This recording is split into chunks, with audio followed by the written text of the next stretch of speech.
The most tumultuous and difficult year in the modern history of mixed martial arts is entering its home stretch as the Ultimate Fighting Championship prepares for its final pay-per-view event of 2020 this Saturday at the Apex facility in Las Vegas. While the UFC's unwritten rule that every pay-per-view event must be headlined by a title fight has forced a hastily thrown together main event, the meeting between Deiveson Figueredo and Brandon Moreno, both of whom fought at UFC 255 just 3 weekends ago, should be a fun one, and the remainder of the 11-fight card is well-stocked with top 10 contenders as well as rising prospects. True, there's one more UFC event next weekend, as well as a one championship show, and Rizin will be pulling out all the stops for New Year's Eve, but UFC 256 certainly feels like the last big card of the worst year.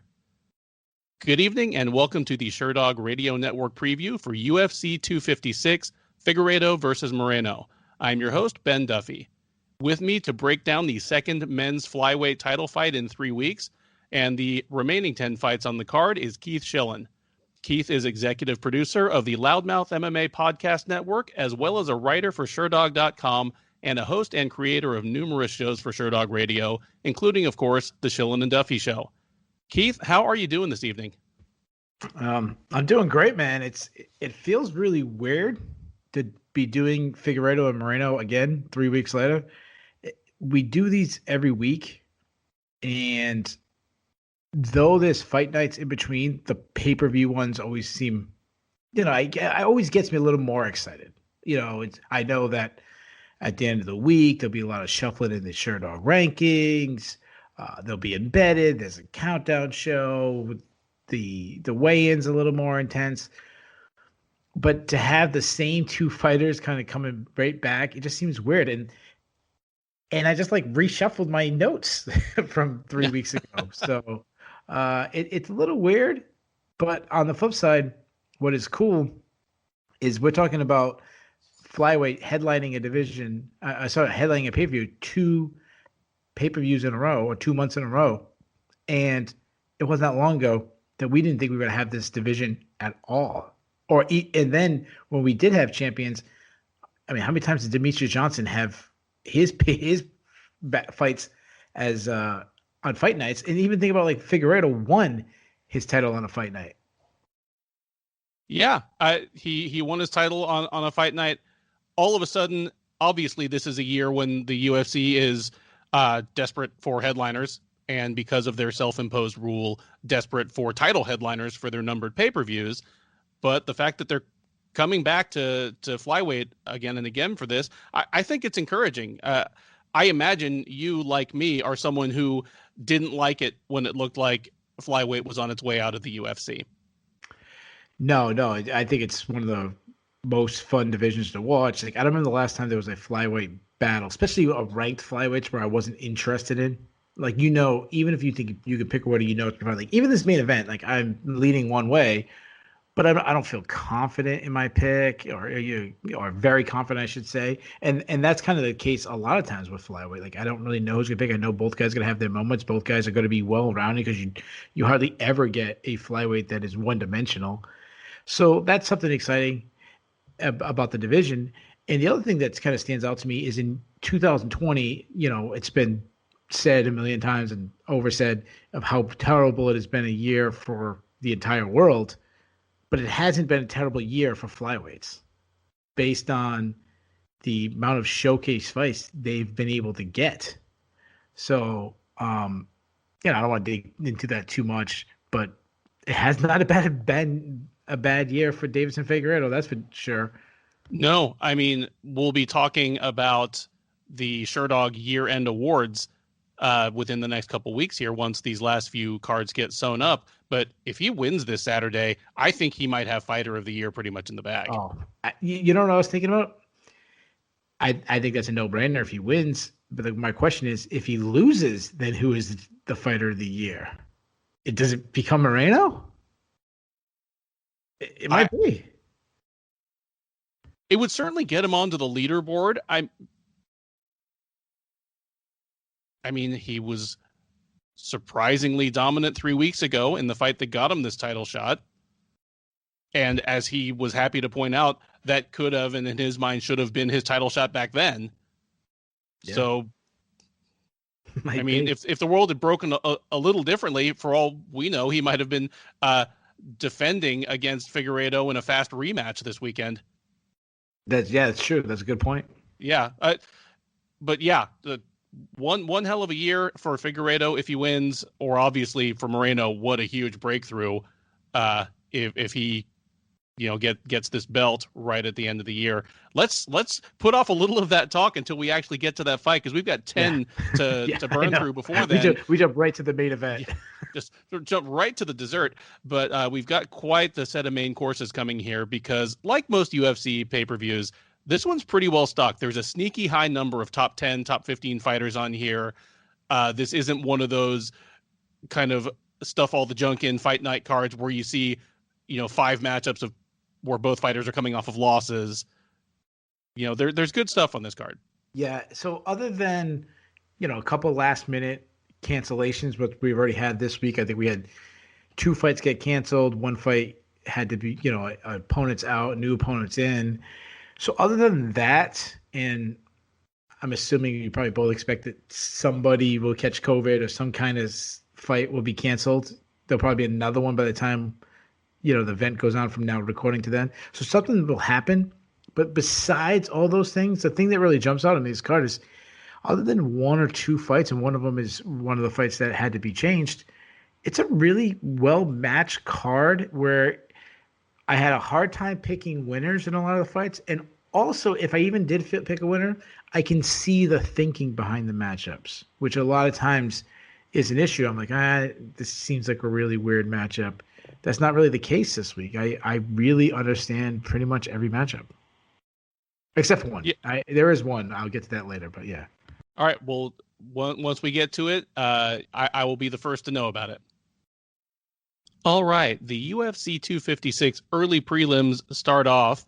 And just as a note for any listeners listening to this on Thursday, Friday, or Saturday, we are going with the bout order as it appears on the UFC's own website as of Wednesday night when we recorded. And as of this moment, our opening fight is Chase Hooper versus Peter Barrett at featherweight.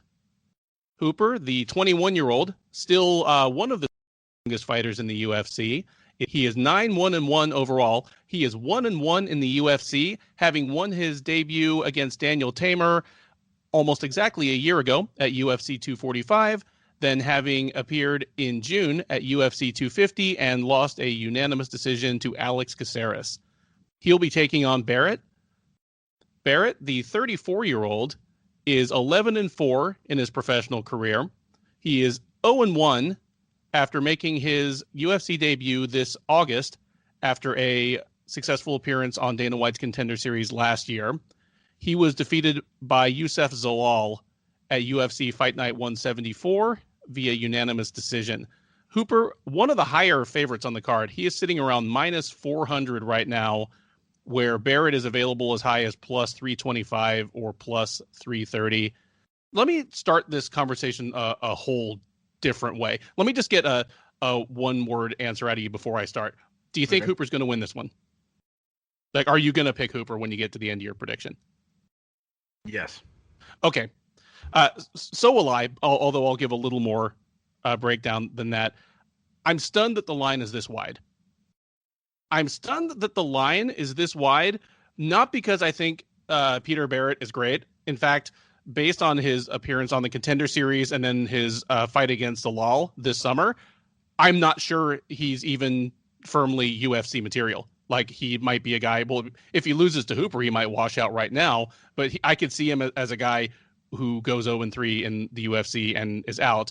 And it's cool that he made it to the UFC at 34, but just, was never quite on that level. However, I don't have 4-1 faith in Chase Hooper right now. He's still only 21, got a ton of development to do, but this is something you said about Jordan Levitt last week, and I'm saying it about Chase Hooper right now. As of right now, he is not a good striker. He's a terrible striker. He's an incredibly long-limbed, just tall, big, like tall-framed, long-limbed featherweight, and it has served him well in grappling, and it serves him well for the kind of grappling he likes. but he just looks super, super awkward striking. And I don't know if it's something that he's ever going to fix. I mean, he has all the time in the world. He's young, and the UFC is clearly invested in him doing well, or at least getting every chance to do well, considering that they're having him fight Peter Barrett. But even if Hooper gets past this, I think trying to tag him as like the next Sean O'Malley type phenom might be a bit premature. They're just not the same kind of fighter or the same kind of developed talent at this point in their respective careers at all. So I'll just wrap this up by saying I do expect Hooper to win. I'm not going to say he's going to finish Barrett, but I do think he'll be able to get it to the ground and maybe not finish it, but force Barrett to be on the defensive and keep him in the danger zone enough to win at least 2 rounds out of 3. So give me Hooper by decision, and let me know what you think. Well, I already let you know that I think he's going to win. So I'll start with Hooper. I agree with everything you said. So when I did the breakdown of him on the Contender Series, I picked against him. Like, I didn't think he was going to win that show. I didn't think he was ready when he was in developmental contract. I didn't like that. I didn't think he was even close to UFC level. When he got in the UFC, obviously he got Daniel Tamer, the bad Daniel, the bad Tamer brother, the one that probably isn't UFC level himself. Then when he went against Alex Caceres, I think I was saying that was like one of the stupidest lines I've ever seen. I also think this is one of the stupidest lines ever. Chase Hooper should not be a 4-1 favorite against anybody. I've messaged a couple of friends on him like, man, I don't like Peter Barrett much, but if I'm a betting man, like, that's just too much juice for me. Like, I'm jumping on that. Like, that's just juicy. Now, if I want to break down Hooper's skill set, he is a southpaw, and as you said, the first note I have on here is his striking is just ugly. Now, to go back to Jordan Levitt for a second, Chase Hooper looks like Israel Adesanya on the feet compared to Jordan Levitt. And that's not a compliment to Chase Hooper. The reasons why I will say he's a better striker than Levitt is that Hooper has some natural tools that isn't developed, but they are there. So first of all, like, he's extremely tall with long arms. Well, that's always a good thing to have when you're a striker. He has insane toughness, which we saw against Alex Caceres. Like, even though he was getting hit, he was marching Caceres down. He does throw punches down the pipe, straight punches down the pipe. He doesn't really throw looping punches, but they're slow, which is really surprising for someone at his age. But the negative is that he really telegraphs his shots. That's why Caceres was able to just dart around his shots so easily. And he threw the same 1-2 combination over and over again. This is the guy who seems like he spends so much time in the ground grappling. And he's developed this 1-2 punch that he just follows up and shoots, and it works on all his grappling partners. And that's not the case in the UFC. Now, he will often shoot immediately, but he's not a great wrestler. But he makes up for it by just kind of being relentless, and like even to the point of just bull rushing his opponents. Like, he actually did get Alex Caceres' back like 1 or 2 times in that fight because he just bull rushed him, and Caceres really wasn't ready for that. And he is a legitimate submission threat. He's very aggressive to get the submission. He uses his long arms and legs very well. Some slick back takes. He'll jump down on an ankle or knee and get it. Submissions off his back, and he'll also open up some ground and pound if he's on top. That's probably, I talked about him way more than I should have. Now I'm over to Peter Barrett. Peter Barrett is the guy that got on the Contender Series because they were looking for someone last minute, and his manager happened to get a call and said, "Do you have anybody?" He said, "Well, we can throw Peter Barrett in there," and then he got in. Now, is southpaw. He wants to brawl. He does well to slide into the pocket, unload shots, but most of his shots are completely opposite than what his opponent Hooper throws. He throws a lot of looping wild punches. His overhand left is his best strike, but he will sometimes overthrow and kind of leave him, like, lose balance, leave him open for a counter shot or to be taken down. He also pulls his head straight back to avoid, and he really, really struggled in his last fight with the speed of Youssef Zalal. He does throw some decent kicks to the body, and he's got some pretty good clinch boxing. He'll mix in a takedown, but he's a very, very weak defensive wrestler. Though he does work back to his feet, but he often gives up his back when he does. And he was almost submitted by Yusuf Salal like 2 or 3 times in that fight. So I'm sure he spent way more time in this fight because this fight is not good. This is a regional fight to me, or maybe a contender series fight. Like should not be in the UFC. Like I said, Hooper shouldn't be a 4-1 favorite on anybody. Think this should be a pick'em fight. Like he might should be a -115. However, the reason why I'm leading to Hooper is Hooper's 21. So I think there's areas for growth with him, and I'm assuming there's areas of growth. Where Barrett's 34, do I expect to see him grow anymore? No, I don't. But if he can keep it standing, which is a good 45%, 47% possibility, like he should win this fight. I don't think he does. He'll probably overthrow, fall down something, and Hooper will get him down. And I think Hooper will get a submission. So I'm going to take Hooper by first round submission. But if you're one of these guys who likes to dog a pass, like this is definitely a dog play. If you think like me, I think the odds are way, way off. Next up at the UFC 256 early prelims, we have a heavyweight clash between Sergey Spivak and Dana White's Contender Series alum Jared Vanderaa. Spivak, the 25-year-old Moldovan, is 11-2 in his mixed martial arts career. He is 2-2 since joining the UFC. Vanderaa, 28 years old, making his debut in the UFC on fairly short notice after winning via first round TKO on November 4th. Currently, Spivak sitting as a comfortable favorite around -225. You can get Vanderaa around +185 or 190. How do you feel about this one, Keith? So we just talked about how bad the first fight is. Like, this doesn't get much better. I'm not that high on either guy. I'll start with Spivak. I mean, he's a student of Fedor Emelianenko, so I do like that. On the feet, pretty flat-footed, though he does work a pretty decent jab. I mean, he jabbed up Carlos Felipe in his fight. He does throw punches straight down the pipe. Will throw with some kicks, but he's not really a great athlete, so there's still kind of a work in progress. Defensively has some holes, just kind of covers up, kind of pillars. But he is a pretty solid wrestler. He's got some good entries. He likes the single leg, the snatch single. If you go up a body, he'll throw a lateral drop.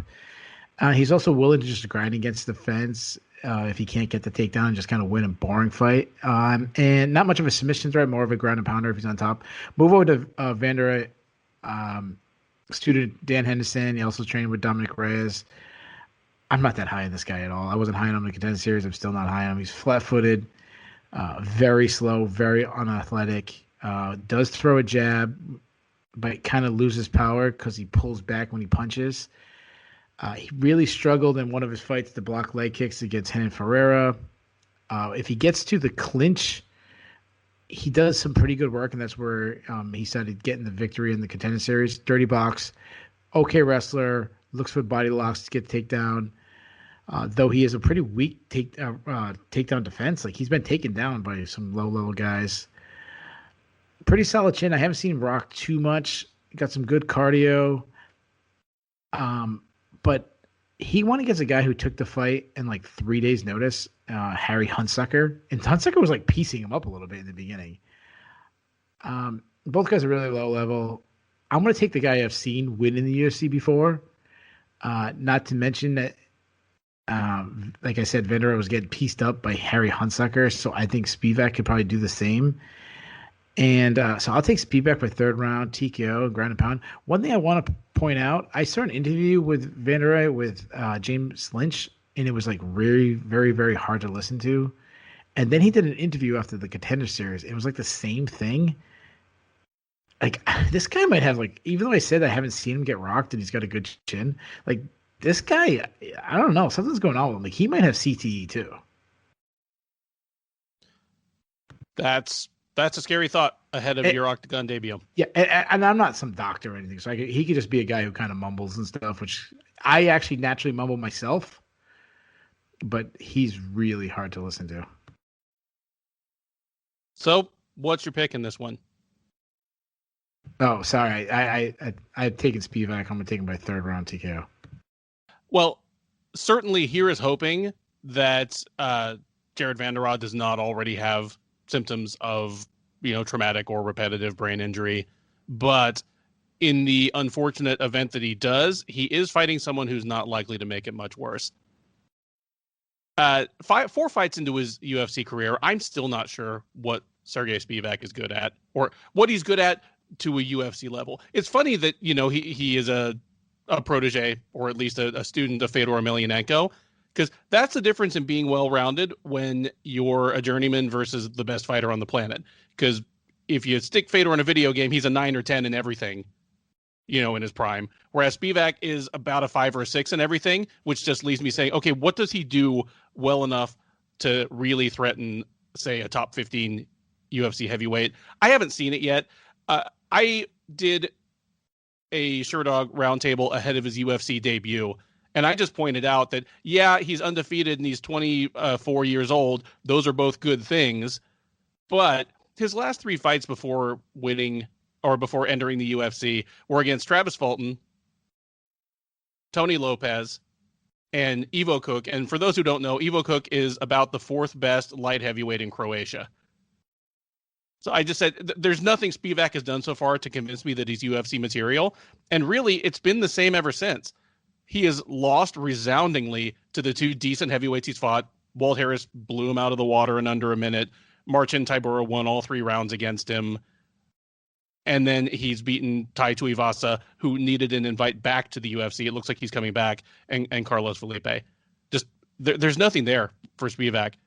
He's a decent technical kickboxer for a heavyweight, but he's not that much faster of hand or foot than heavyweights that are 20 pounds bigger than he is, which is the kind of advantage you would need if you were going to be a 235-pound heavyweight in the UFC. He doesn't have it. And he's a decent wrestler, but Marcin Tybura took him down at will for the last 2 rounds of their fight, and Spivak really couldn't get up. I mean, all that to say, I still think he's going to beat Vanderaa, because that fight on the Contender Series was just one of the worst things I ever saw. And you're absolutely right. Vanderaa was in trouble early on. He was getting pieced up. He was getting hurt. And just in the style of low-level heavyweight fights, they happened to fall into a position where Vanderaa had him stuck on the ground kind of near the cage, and from there just walloped him. But yeah, Vanderaa is one of the less promising heavyweights I've seen come into the UFC even this year. So give me Spivak, and I'm going to say Spivak by a 3rd round finish of some kind as well. Give me TKO, but I wouldn't be surprised if it's like a club and sub type thing where Vanderaa is just tired and gives up his back. We move from the early prelims into the middle prelims with a rapidly thrown together strawweight matchup between Tecia Torres and the debuting Sam Hughes. Hughes got the call just a couple weeks ago when Torres' original partner, Angela Hill, was diagnosed with COVID. So Hill's out. Hughes is in on short notice. Tecia, the tiny tornado Torres, is 11-5 as a mixed martial artist, 7-5 in the UFC. She is just 31 years old, despite having been a part of the UFC strawweight division from the very beginning. Hughes is 28. She is 5-1 in her career, and as previously stated, she is making her UFC debut on about 3 weeks' notice, having fought most recently in LFA. I have the feeling we might differ on this, but from what I've seen of Hughes, I'm not dead sure that she's going to pan out in the UFC at all. I mean, she's a huge underdog here, as you would expect. Torres is around minus 450, Hughes around plus 350. But what I've seen of Hughes is she's a classic kind of wrestle grappler. She's a big framed woman for the strawweight division. She's fought at 125. She's fought at 120-pound catch weights. But of course, my first introduction to her was as part of Crystal Vanessa Demopoulos' highlight reel going into her appearance on the Contender Series. And considering how Demopoulos has panned out to be, a highlight reel of the highlight reel person, puts you 2 steps removed from UFC material, maybe in my mind. The only thing I see her having as an advantage on Torres once we get in there is size. Torres, there's never been a more appropriate nickname than Tiny Tornado. She is a very, very tiny person, even by strawweight standards, who gets by on plus athleticism and a fantastic work rate, again, even by strawweight standards. Torres is a good wrestler, offensively and defensively, good striker. Looked great in beating Brianna Van Buren over the summer and snapping that 4-fight losing streak. I had sort of written Torres off going into that, but she just looked like a new fighter there. So whatever it is that's given her a new lease on life, I'm picking it to continue running right through Sam Hughes. Give me Torres by a lopsided unanimous decision. Yeah, I'm going to jump in right where you left off about Torres' last fight against Brianna Van Buren. I mean, she looked fantastic. She looked like rejuvenated out there. She was rocking. We saw the very best of her. I mean, fighting from both stances, high volume. She's always had, as you mentioned, the tiny tornado. You talked about the tiny part, but also the tornado, and she kind of blitzes you with attacks. And then not only does she blitz you, but it's fast hands with big combos and good kicks. And she'll mix those kicks in with her combinations. She's solid in the clinch because, as you mentioned, she's ripped, absolutely ripped. But that's a position where she can get out-muscled a lot by bigger girls for the weight class, like a Joanna Jędrzejczyk. But Van Buren is not big for the weight class, but she is a brute. She's comes from a wrestling background. And Tecia did all right in that, especially in the first round where there was a lot of clinching. Tecia, well, we didn't see in the Van Buren, she doesn't look for takedowns much, but if she gets taken down, she can work well back to her feet. And she does have the cardio to kind of really push the pace. Now, I pride myself on being someone who watches a lot of tape study on fighters, especially fighters that are making their UFC debuts. I didn't really get the chance with Sam Hughes because I think this fight was announced yesterday. So I had just today to kind of scramble to see what I got. But a lot of things you're throwing down, I'm picking up. She's big. She's a big framed woman, as you mentioned. I like her output. She's also high output, so this could be some fun exchanges. She's a composed striker, good boxing, pretty fast hands. I like her jab. I like her vision. She sees a lot of punches coming at her and uses good head movement. And she has some good torque on her leg kicks. Yeah, you said wrestle boxer. She will mix into some takedowns, but I think she seems like from what I've seen, she prefers it to be on the feet. If I'm evaluating what I've seen of her, she looks like a solid addition to the UFC roster. Like, she looks like a girl that could use a little more seasoning, and like a contender series bout would make a lot more sense for her. And I would be excited if she was on the contender series roster. But she's getting the opportunity, she's jumping at the moment, and she's kind of skipping that. That says Tecia Torres is a tough matchup for anybody making their UFC debut based on her experience and her skill level. To take a fight on 4 or 5 days' notice against Tecia Torres is not a good plan for success. So I'm going to take Torres just to simply outpoint her and cruise to a decision. But I think Hughes, I think she's going to be better in the UFC than you think. I think she's going to do it right. And I mean, you might be right. I'm already the one who kind of prematurely filed away Torres as done.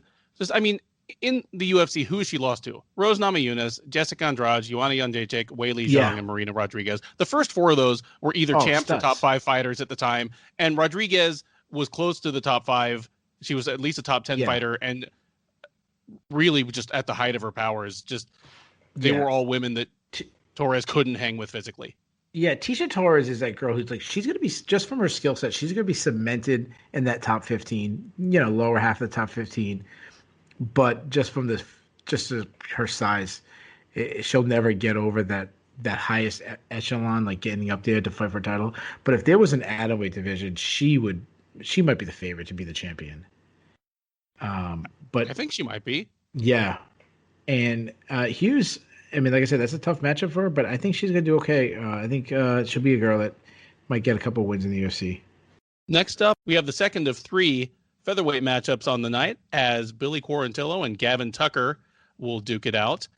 Tucker, 34-year-old Canadian, is 12-1 as a professional mixed martial artist. He is 3-1 in the UFC. He'll be taking on Quarantillo, who is 15-2 overall. The 32-year-old is 3-0 in the UFC since his successful appearance on Dana White's Contender Series last July. Right now, the odds super close on this one. Quarantillo around minus 130. If you like Tucker, you can get him around plus 110. Keith, who do you like in this one? Well, first thing I'll say is I like the fight. I think this is a really good stylistic matchup that's going to be a lot of fun. So I chatted out in the Sherdog Slack this week that one of my biggest surprises is I always think of Gavin Tucker as a prospect, and I'm like, wait a minute, the dude's 34 years old. Like, he's definitely not a prospect. When I talk about his skill set, he's a southpaw fighter that is pretty elusive. He's got pretty good fluidity in his strikes, fast hands, fights at a high output, some good snap on his strikes. I love how he closes his distance with the strikes. He kind of has a very blitzing style, kind of like a male version of the girl we just talked about, Tecia Torres. I love that he changes his stances mid-strikes. It's something that Israel Adesanya does. It just sets you up for being able to unload power a little bit more in combination. It also leads you to have different angles, change your mind way through. Accurate left hand, mixes kicks in well, hard kicks too. And I love that step-in knee that he hit Justin James with. I was going to mention that. He has been rocked in the past, including Justin James' fight. And go back to the Rick Glenn beat the brakes off of him in their fight. He isn't. He will go for a takedown, but isn't an offense. Much of an offense wrestler. But if he gets taken down, he's pretty good at scrambling to his feet. He does like to work to pass guard in the fights, and he is a submission threat. So I like Gavin Tucker. Now, I'm over with Billy Quarantillo, a guy who came up from the Contender Series. Another guy I like. He's got some pro boxing experience, but though he has a pro boxing experience, I actually think his striking is just kind of serviceable. He's not a very technically sound striker, but just kind of makes up for it by being tough and just gritty. Not a great athlete, but like when you mentioned, oh God, who did he fight in his debut? Kilburn, Jacob Kilburn. Well, that was Carlisle. I'm sorry, I think it was both their second fight in the UFC. I'm sorry. I forgot. Yeah, sorry. Kyle is the one I was thinking about. Like, you think about the athleticism between Carlisle and Quarantillo. Quarantillo just beat him by just being more gritty than the guy. Mm-hmm. His best strike is definitely his overhand right, and he constantly works. Like, that's how he beats guys. He does struggle if you can force him to fight off his back foot. He does have okay power, not crushing power, but he mixes his takedowns in well with his striking. He's not a guy who just shoots. Like, he'll throw a combination, shoot off of that. Chain wrestles very well. He's relentless with the takedown. He can be taken down himself, and he does have weak top control because he's so aggressive on top, constantly looking for submissions. Last I checked, he's a Brazilian Jiu-Jitsu brown belt. He might be a black belt by now. I'm not really sure. He is a submission threat, though. He will put himself in some compromising positions, scrambling, looking for a submission, and has taken some serious damage off his back. But the best thing about Quarantillo's game is what we saw in the Carlisle fight is his cardio. Like, he's just a workhorse. I like both these guys. This isn't one of the fights that I was having a hard time picking, but I'm actually going with the underdog of this one, and I'm taking Tucker. He's such a great striker. I think if you can avoid some of the takedowns from Quarantillo, he'll have a lot of success. And even if he doesn't avoid all the takedowns, he showed me enough that I believe that he'll be able to scramble back to his feet.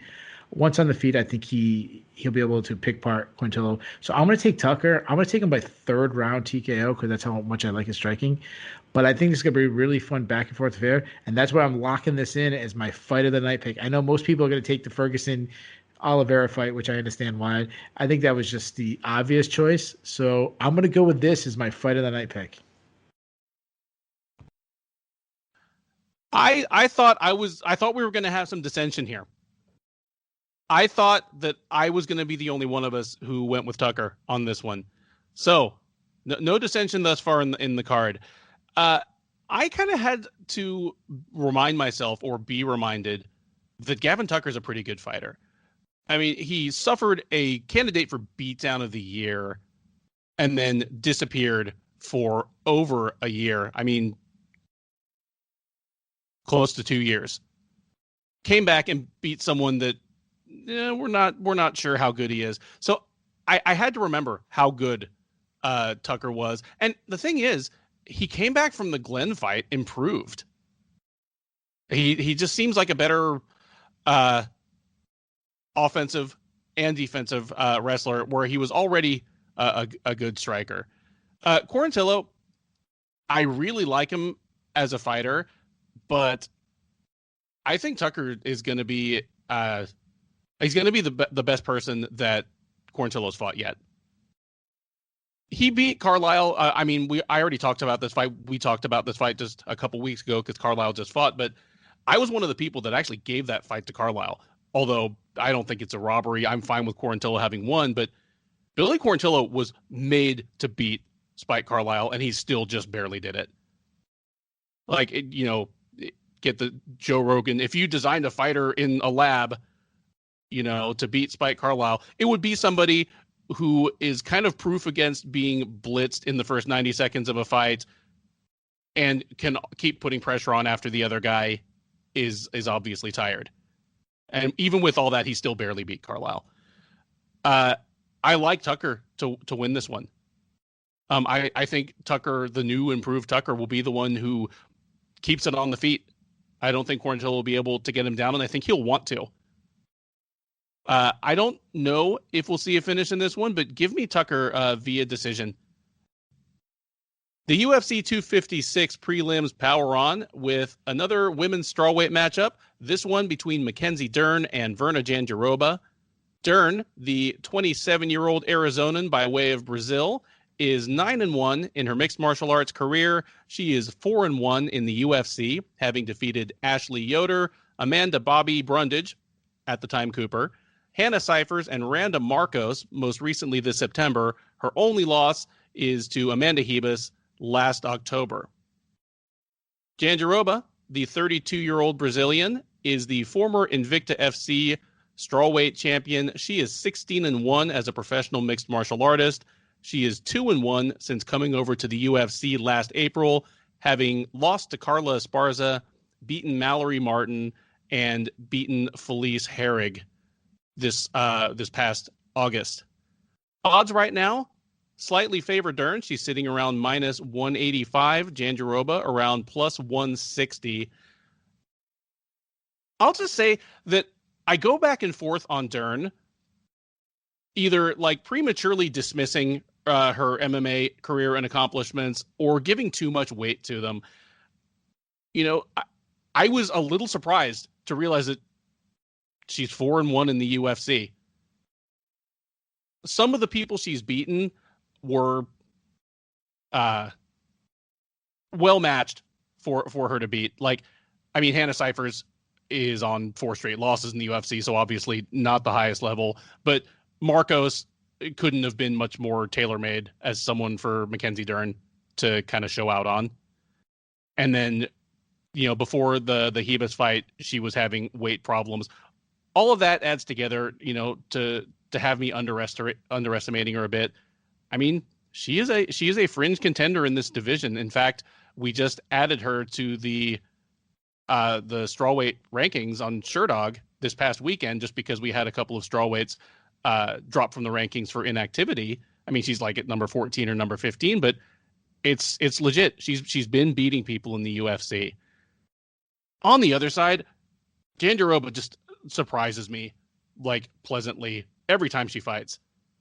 I know that she doesn't have quite the same credentials as Dern. She's not an Abu Dhabi and Mundial's champ, but at what she does in terms of grappling, like getting takedowns and then just being a crushing top control specialist, I want to see this clash on the ground.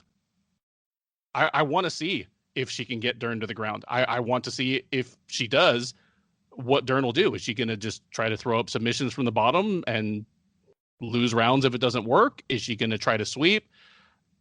just really, really excited to see this one.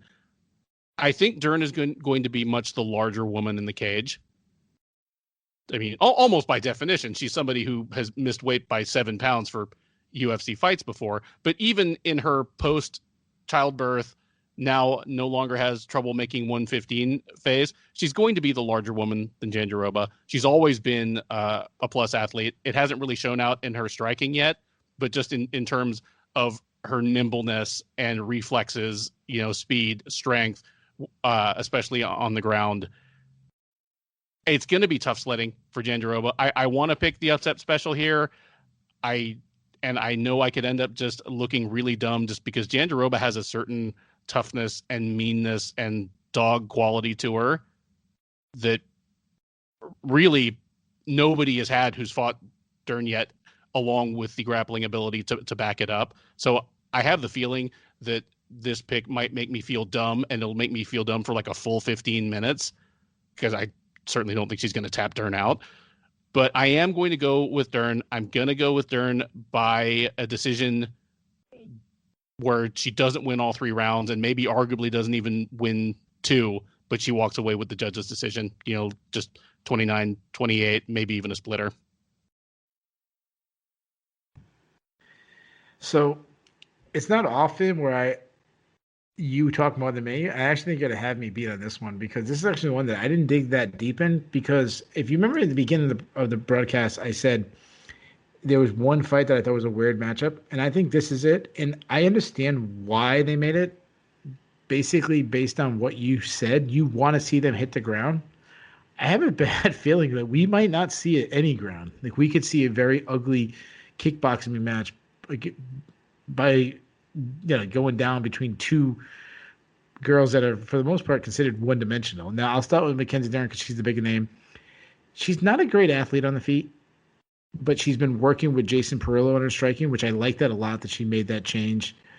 He's done wonders with so many people. But until I actually see the improvements, I'm still going to just judge her as someone who just throws wildly, hoping to land. She does have a little power because, and I don't want to sound like sexist, or she's got a big lower body. Like, she's got big hips and she generates power with those. But she's not very technically sound. She's kind of slow. I mean, Amanda Hebus was just running circles around her. But if she gets the fight to the ground, I mean, she's an absolute wizard. She's one of the greatest BJJ practitioners for women of all time. She's a 5-time world champion in BJJ, has 6 submission wins in her short career. She's got incredible top control, so slick off her back. She showed crazy flexibility against Brando Marcos in her last fight. And if she doesn't submit you, she can just sweep you over and then eventually get the submission. Move over to Jandiroba. She's also extremely one-dimensional. Does not want to stand and strike. She looks to get the fight to the ground immediately. Has good entries, though. She's a pretty solid wrestler. She is a Brazilian Jiu-Jitsu black belt. No, she doesn't have the accolades that Mackenzie Dern does because she kind of went the MMA route more than the BJJ route. But she's very good. I mean, she got great top control. She's a girl who looks more for – she slowly looks for a submission. She's not as dynamic as Dern is. Like, she looks for the position, work the submission. Like, she'll set up a head and arm triangle choke, just kind of work it slowly. Renegade choke, kind of work it slowly. But she's a legitimate submission threat. So both these fighters know for the ground, which goes back to why I think it's going to be a stand-up affair. I don't think Dern is going to be able to take down Jandiroba, and I don't think Jandiroba is going to want to take Dern down. If there is a takedown, I actually think it would be Jandiroba getting a takedown, which might be a very bad decision. I struggled making a pick because Dern is younger, so she's at the age where I should see a little more improvement. But you said something that really stood out to me, is that dog quality in Jandiroba. She has that. I've seen that. I've seen her dig deep to get a win, where I haven't seen Dern do that yet. Also, I go back to and it's been a while, but the Mizuki Inoue fight, there was a lot portions where they had to slug it on the feet. And while Jandiroba is not comfortable, it's not a strength, she had to, like, she's been in fights, she's got a longer experience, so she's had to show a little bit on the feet. So I'm going to go with her simply because I've seen a little bit. and she's a pretty big underdog. So I'm gonna call this my upset special because I haven't seen anybody other than me taking. I'm sure there are people out there, but not many. So I'm gonna say Virna Jandiroba is my upset special of the evening. There you go. The upset special of the evening and the first case of dissension between your two previewers here. That brings us to our featured prelim of the evening. Once again, in the 145-pound men's division, as Cub Swanson takes on Daniel Pineda. Swanson, the 37-year-old Californian, is 26-11 as a professional mixed martial artist, 11-7 in the UFC. He is taking on Pineda. The 35-year-old Texan is 27-13 with 2 no contests. As a professional, he is 4-4 in the UFC. Really, that is a 3-4 run 5 or 6 years ago, plus having won his return bout in dominant fashion over Herbert Burns at UFC 252 this past August. I see right now that Pineda is actually the slight betting favorite over the veteran. Pineda around minus 150. Swanson, you can get him as high as plus 130 right now. How do you feel about this one, Keith? So this is one of the fun fights on the card. Like this one should be a pretty good banger. I'll start with Cub Swanson. He's 1-4 over his last 5 with the win over Kron Gracie. Though when you really dig into his record, the 4 losses are all to really good fighters. I mean, they're Brian Ortega, Frankie Edgar, Renato Moicano, and Shane Burgos. You mentioned his age, 37. Him being 37 is more worrisome to me than the actual record of losing to those guys. Now, when I look at his skills, there's a lot to still like. I mean, he can strike from both stances, which he always kind of likes to mix it up to kind of get you guessing. He's still light on his feet, still elusive, pretty good footwork, good head movement. Now, the head movement is a thing because he keeps his hands so low that he kind of relies simply on his head movement. But he's a guy that even at 37, he hasn't slowed down. He still has good output, some good sting on his shots, which has kind of always been his thing. And the thing that I've always liked about his striking the most, well, 2 things, is his ability to strike while backing up, while he's being attacked, while cycling back or retreating from an opponent. Very few fighters have been able to do that in their career. Swanson is actually one that is able to do that. And he attacks the body. Like, I love that. That's a thing that he really goes after, knowing that that'll pay dividends later on in the fight. Incredible heart, incredible toughness. I mean, we saw that with the Duho Choi fight. Is one of my all-time favorite fights. Might be my favorite fight. I think he's way up there. He's a good grappler, though he's not much of a wrestler. Has weak takedown defense. I was thinking about that Frankie Edgar fight. I think it was the first one where Frankie Edgar just kept taking him down over and over again. Move out with Pineda. I'm surprised he's 35. Just because, I don't know. I don't know why that stands out to me that he's 35. But it shouldn't surprise you because he's fought everywhere. He's fought everyone. He has so many fights. But he might be peaking in his career 40 fights in, which is crazy when you think of. I said to the build-up of the Herbert Burns fight that I didn't think that suddenly 40 fights in that he's turning his career around. He actually might have. He's well-rounded. He's not the most technically sound striker, but he just makes up for it for being so explosive. He's a good athlete. He throws hard. You pointed out on the round table in his last fight that he's a 100% finish rate for his victories. He's 27 victories, 27 finishes, which is like crazy accomplishment. Like there's very few people that can say something like that. Decent wrestler, solid top control, good ground and pound, good in scrambles, just a good grappler overall. I mean, he out-grappled Herbert Burns in his last fight, which is a huge accomplishment alone. And he also has 18 career submissions. If this was 2 years ago, I would have called this a huge mismatch and easily taken Swanson. I mean, if it was 1 year ago, I might have easily taken Swanson. But I'm not doing that now. I'm actually picking Pineda. He looked great. He's looked great lately. Swanson's age, the amount of damage he's taken. And recent injury. Remember, he got injured, and that's why he's been out for a while during one of the grappling circuit that he's been on. Swanson is tough, so I don't think he'll get finished, which is kind of ironic when I just kept saying that Pineda has all finishes. So I think it's going to be the first time Pineda gets a victory, but does not get a stoppage. So I think we'll see history in the making with Pineda getting his first decision win. Hey, that might be like the biggest upset of the night, is like Pineda winning and actually having to go to the judges. Like, we'll have to tell him not to go take a bathroom break during this fight. Yeah, I picked Pineda going into his last fight, and I was the only person on the Sherdog staff to pick him in, our staff pick him among, 15 or 18 writers and like a dozen forum moderators. And I knew it was a bit of a flyer.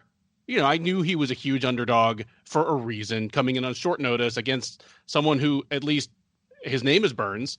But I said, you know what? Pineda is an incredibly opportunistic finisher, and Herbert Burns is not Gilbert Burns. Their fight styles aren't even that similar broadly, but I figured Pineda would have the advantage on the feet, and on the ground, he at least just has that kind of venomous, opportunistic submission game. So I liked his chances, even if I understood why he was such a big underdog. I was hoping I'd be able to make this my upset special going into this one, but people seem to have caught on that Pineda's a dangerous guy. Positive drug test erased his night of work in PFL last year. Otherwise, he'd be on a 6-fight winning streak right now with all wins coming by finish. And the thing about the Herbert Burns fight is he didn't have to pull, something out of his back pocket. He walloped Burns. Just, took it to him completely. And I think it's a combination of that and seeing that Swanson, always a dangerous guy and always an exciting guy. But the thing about Cub Swanson has never been that he's unbeatable. I mean, he's been a top 10, top 15 guy against two divisions for, over a decade now. I mean, primarily at featherweight for over a decade now. But he's always taken his losses along the way. The shame about the Jose Aldo fight and being forever part of Jose Aldo's legend and his highlight reel is that's the only time the dude's ever been knocked out in his life. He is actually otherwise a pretty rugged guy. I mean, he's been hurt before, and some of his submission losses are the club and sub type where he was rocked, where he was getting beat up on the ground.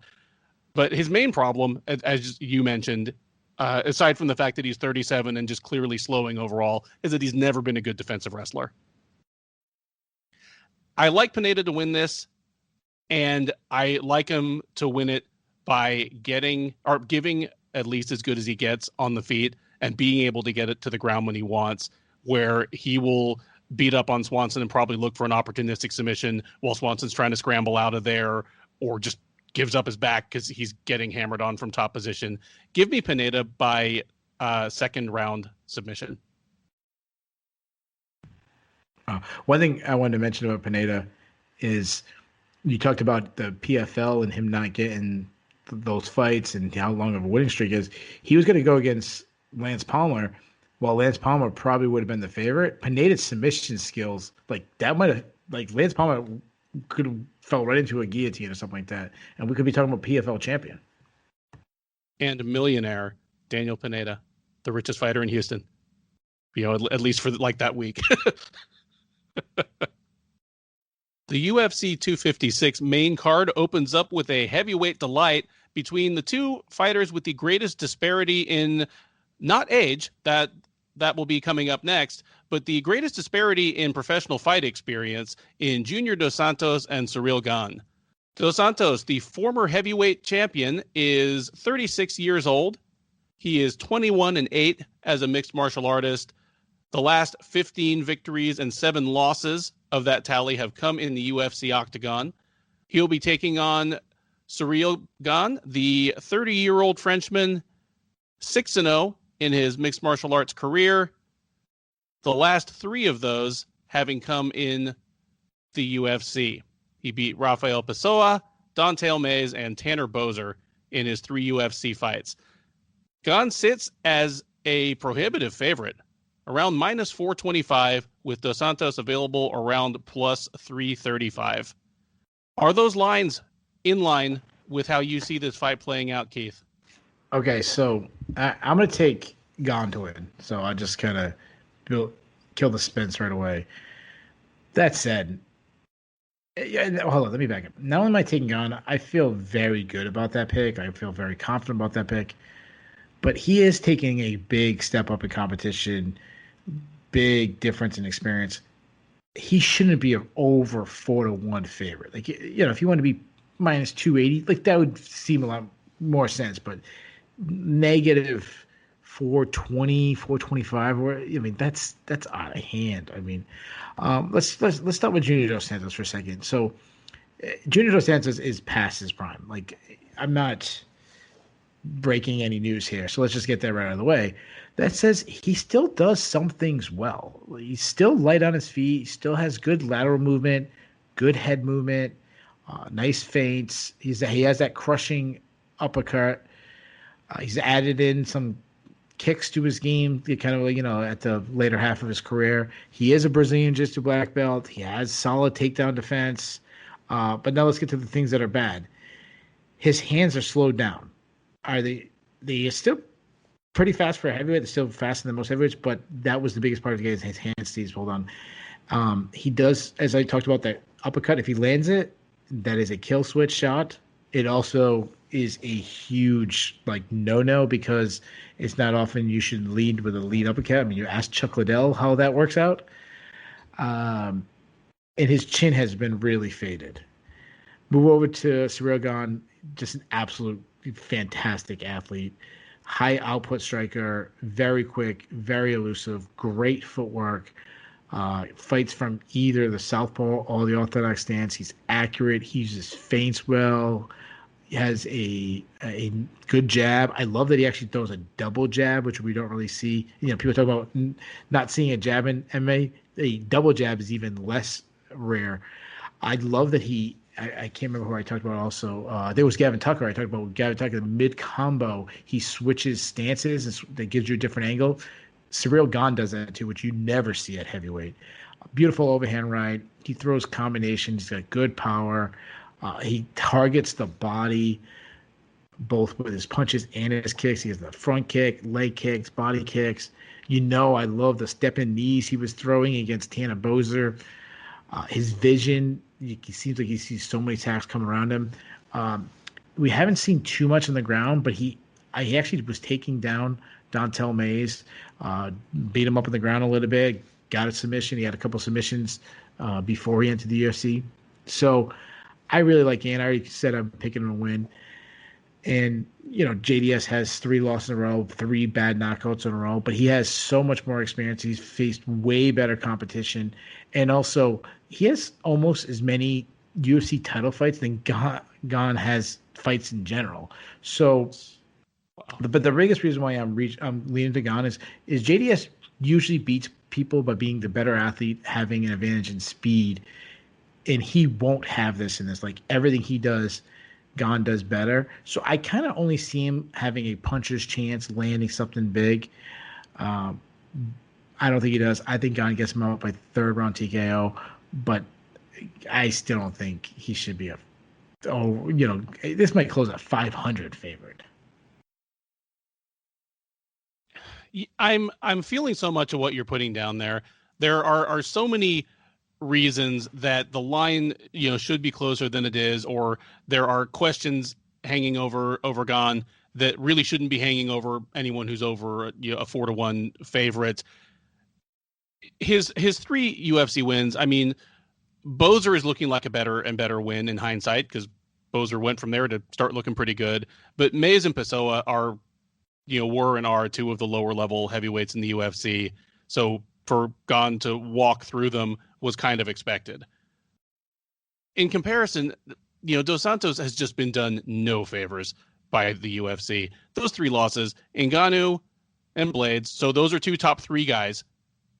And then Jairzinho Rosenstrike, who really is a more experienced version of Gane, and JDS won the first round of that fight. Like, he was doing fine. He was even doing fine in the second until he just got jacked off of the floor by an uppercut, and then it was all downhill from there.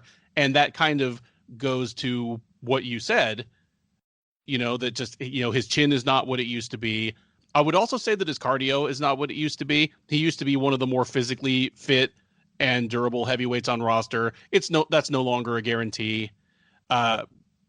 Certainly, his hands have slowed, and for a guy who's boxing depended on hand speed, foot speed, occasionally chin, for those things all to be fading, it's all a recipe for bad news against someone like Gane. He's so big, he's so strong, he has a solid work rate. I mean, we've seen him in the third round of fights, and granted, it was the third round of a fight he was winning handily, but he wasn't gassing out. I don't see where where Dos Santos wins this one. I think it's going to be kind of depressing, since we're talking about just one of the nicest and most likable guys in UFC history, true ambassador for the sport. But I like Gane in this one. And even though I could see Dos Santos, lasting a while, especially if Gane doesn't come out like a house on fire, give me Ciryl Gane by first round knockout. I think just it's going to be too fast, too quick, coming right out the gate. Dos Santos will be like an old car trying to merge into freeway traffic, and he's just going to get splattered. We now move to the middleweight division, and the other dance partners of the two main dance partners from last Saturday's main event at UFC on ESPN 19, as Ronaldo Jacare Souza, who had been scheduled to face Marvin Vettori this weekend, takes on Kevin Holland, who had been scheduled to fight Jack Hermansson in last week's main event, but was postponed because of a positive COVID test. Souza, the 41-year-old Brazilian, just turned 2 days ago, is 26-8 as a professional mixed martial artist with one no contest. He is 9-5 in the UFC. Holland, the 28-year-old, is 20-5 in his professional career. He is 7-2 in the UFC, and most notably, he is 4-0 in 2020. Quietly becoming one of the breakout stars of the year. So while 2020 has been a miserable year for the sport as a whole, and for many of its practitioners as individuals, it's been a pretty good year for Kevin the Trailblazer Holland. Keith, before we even jump into this one, let me ask you this.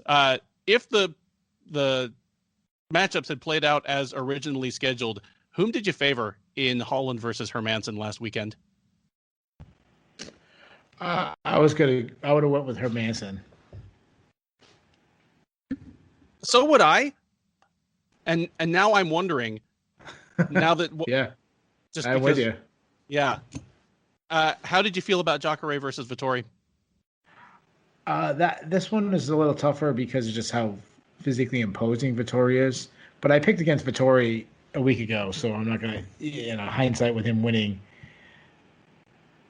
It's a little. I don't want to change. I probably would have went with Jacare, but that one I would really have to see the tape study to kind of really dig into Jacare, how I feel about that one. I would have kind of leaned towards Vettori in this one, but yeah, last weekend I had Hermansson big time over Vettori, and I would have had him big time over Holland. So shows what I know. I will say, let me get the odds out of the way. Holland is actually sitting as a slight favorite right now. You can get him around minus 125, minus 130. Souza, if you like him as the underdog, he is available around plus 110. I like Holland in this one. I think the odds are right about on. This should be close to a pick'em, and it is. But Holland he's looked fantastic this year. Not only has he fought week in and week out, it seems, because not only has he fought 4 times this year, he's fought 4 times in basically the space of like 4.5 months. But he's looked good. It's weird to say about a guy who's 7-2 in the UFC. He's only lost twice in the UFC, and it's to two good fighters in Thiago Santos and Brendan Allen. But he just seems more focused. He seemed like too much of a wild man throughout a lot of his previous UFC career, but he now just seems more buckled down. He throws something more resembling a straightforward boxing game without breaking into just weird random techniques just because he feels like it. I like him in this fight. I don't think Jacare really has the tools that made him so great and just made him, a top 5 guy in the middleweight division for such a long time, from Strikeforce through his early UFC run. Because obviously, along with Dern, he's, probably the most conventionally accoladed grappler on the card. That's not gone away, but he used to be a good wrestler, and he used to be a very solid striker for how good a grappler he was and for how late he got into MMA. As he's slowed, I feel as though he's lost a lot of that. He's looked out of sorts on the feet, and he's not been able to get people to the ground like he used to, and not been able to get them to the ground in positions where he was at an advantage. Because the thing used to be, he used to have takedowns that he'd drive people into the ground and he'd already be in a good position. Like he'd land in side control, or he'd already be moving to their back because they had the wind knocked out of them. Kelvin Gastelum spent a lot of time on the ground with him over 2 years ago, and just wasn't he was fine. He more than survived. He held his own. Give me Holland in this fight. I think Holland will be able to touch him up on the feet. I don't think Souza's going to be able to get it to the ground when or how often he wants. I can't necessarily see a finish, but give me Holland by unanimous decision in this one. Yeah, this is a tough one. So Jacare, you mentioned he's 41 years old. He hasn't fought in a year, so there's so many questions about him. It's hard to really know what he has left. I mean, he has shown signs of decline. I mean, he's lost some fights recently. What he does good, and this kind of jumped out in my I thought the decline for his demise was going faster than it was. When I rewatched this film, I'm like, wow, he was a lot more competitive in some of these fights than I expected. He still marches forward, which he's always kind of did, like marches his guys down. He still hits hard. He throws those tight hooks.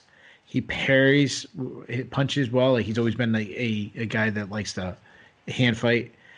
He attacks the body. He is slow though. He's really slowed down. He was never the fastest guy, anyways. He's flat-footed. He really loads up on his shots, and his chin is starting to become a question mark too at this stage. As you mentioned, though, he's one of the greatest ground fighters ever. His escape in that submission from Jack Hermansson is one of the funnest things to watch. It was absolutely insanity how he got out of it. I am also a little worried about his wrestling, though. Has declined. The wrestling is one of the hardest things for a skill to keep going the later you go on, because it matters so much in explosion. And other than maybe Damian Maia, he's probably the best takedowns for a guy who's comes from a BJJ background. There's a lot of guys who come from a wrestling background that are also great at BJJ, but I mean guys who strictly come from BJJ and then kind of have to learn the wrestling. He's always had good entries, though his defensive wrestling has faded. Jack Hermansson took him down. Cardio though was surprisingly still pretty good. He went 25 minutes in his last 2 fights. Move over to Holland. Long and lengthy guy, very elusive. As he actually did the media day today, and he was talking about the Vettori Hermansson fight, and he said how he's not like them. He wouldn't have got hit that much because of how elusive he is. He's got good movements. He does throw from his hips, so his strikes can kind of be a little wild. But I'm impressed by how relaxed he is on his feet, and that just comes from having 25 professional fights. Okay power, but not crushing power, but pretty good snap, decent accuracy. He does well to be all the way in or all the way out. He can use his long range, to pick apart, or he can like slide all the way in where he's pretty strong in the clinch. He kind of does a Yoel Romero impression where he kind of lulls you to sleep a little bit and then suddenly explodes, whether it be with like a push kick to find range, or just like a blitzing attack. I love that he does. It's hard to hit because he rolls with the punches. He does pull his head straight back, which will leave him open to like a fake shot, then an entry. But I like that he rolls, which kind of makes him, he doesn't get hit clean. He also covers distance so quick because he has his long legs. There's like one step and he's across the cage. When he gets in the clinch, he's just he's just a dog. Like he'll be the guy who like will palm slap you in the ear, then hit you with a knee. Will go for a takedown, but not a wrestling threat anymore, especially not the Jacare. Though he's been hard to take down himself and is a submission threat. So I flip-flopped on this one. Like I can see the argument for both guys. I don't know what's left in Jacare. The light heavyweight move was bad. It didn't work, but he also lost to the current champion. So like a lot of his losses, are like he lost to Jack Hermanson and Yamahovich. And both those fights were competitive. Like he wasn't blown out the water. This could be a passing of the torch fight, like we saw just a week ago with OSP and Jamal Hill. However, I'm going to take Jacare. I think he can land some power shots still. I think he can get some takedowns. And I didn't like Holland. I mean, Holland had trouble with Brandon Allen on top, and that fight wasn't that long ago. That was just over a year ago. And then go back to the Thiago Santos fight. Well, he almost got a couple submissions of Thiago Santos and was able to get positions. He also was searching for submissions and put himself in compromising positions. And if you do that against Jacare, his jiu-jitsu is elite of elite. I still think he can put you out if you do. So give me Jacare. I'm going to say he submits him. I say he gets second round submission. And I originally put this as, I thought it was going to be my upset special. But I already picked Jandiroba, so. But nonetheless, we have more disagreement, which is good. That is the spice of life. The main card of UFC 256 moves on to the lightweight division as Renato Moicano Carneiro takes on Rafael Fiziev. You know what? It's Rafael, isn't it? He's not Brazilian. Anyway, Moicano, 31 years old, is 14-3-1 as a mixed martial artist. He is 6-3 in the UFC. The rest of those fights primarily having taken place at featherweight, but he is up at lightweight now. He is taking on Fiziev, the 27-year-old from Kyrgyzstan, by way of Thailand, where he represents Phuket top team, and I believe is a Muay Thai instructor there. He is 8-1 as a professional. He is 2-1 in the UFC. He lost his debut to Magomed Mustafayev, just getting blitzed, as Mustafayev does to people, then coming back with wins over Alex White and most recently over Mark Diakiese in July of this year. Right now, Fiziev is a slight favorite, around minus 145, minus 150, where you can get Moicano around plus 130. Who do you like in this one, Keith? So what I really like is Fiziev taking a big step up in competition and facing a guy like Moicano. I'll start with Moicano. He's well-rounded, serviceable striker, serviceable boxer. Doesn't do anything spectacular, but can win a striking battle. But his leg kicks are really fun. I mean, he blasted Calvin Kattar with the leg kicks in their matchup. Kind of won simply on those leg kicks, those calf kicks and stuff. There's two things that bother me about his striking though, is that he doesn't use a lot of movement. He kind of has a Muay Thai style because he stands directly in front of his foe. That worked for a guy like Jose Aldo because of how hard he hit and how accurate it was. That's not necessarily the case with Moicano. I'm also worried about his durability. I mean, he's been hurt and knocked out somewhat recently. I mean, talking about Jose Aldo hurt him. I know he didn't like the stoppage, but he did get hurt. And then the Korean Zombie knocked him out with the first punch he landed. So that's definitely worrisome. Maybe the move up to lightweight might fix that. Just not having as much of a weight cut could be the thing. And he has mentioned how much of how much he cut weight. That he was a guy that really struggled to make weight. He is a good wrestler, though. He is a very good submission game, very slick back takes. And we saw him in the last fight. If he gets you back, he's probably going to submit you. Move over to Fiziev. I cut Moicano short a little bit because I'm going to talk a lot about Fiziev because I like this guy a lot. His striking is off the charts. As you mentioned, he's a Tiger Muay Thai head coach. Head striking coach. He is a little undersized for lightweight. Might be forced to move down to featherweight at one point. But man, he's southpaw, but he can switch stances. He can fight well from both spots. He is so technically sound. Not a lot of tells. Fast hands, very explosive. Good snap and pop on his shots. Great power. He's so good at just sliding into range and then unloading with an arsenal of shots. Throws big combinations, and he keeps the pressure on you. He cuts off the cage. You can't get away from his, you can't escape out from his attacks. He comes at you with a high guard. He's very hard to hit, has great movement. Possibly the best body kicks in the division, maybe the best body kicks in the UFC, maybe the best body kicks in MMA. Like, his body kicks are just, he tore up Mark Diakese with the body kicks. Also can throw the kicks to the legs. He has a very high, he'll kick your leg, and then check your chin with a high kick. He'll throw in a spinning attack. Great clinch game. His plum clinch is great with his knees. He's a good offensive and defensive wrestler, which though he wants to keep on the feet. Like, he's not someone you can take down. Though he isn't much of a submission threat if he gets there, and I would still definitely favor Moicano if the fight gets to the ground. This is a big step up for Fiziev, but I don't think he just passes the test. I think he aces the test. I think his striking is so good, and I don't trust Moicano's chin anymore.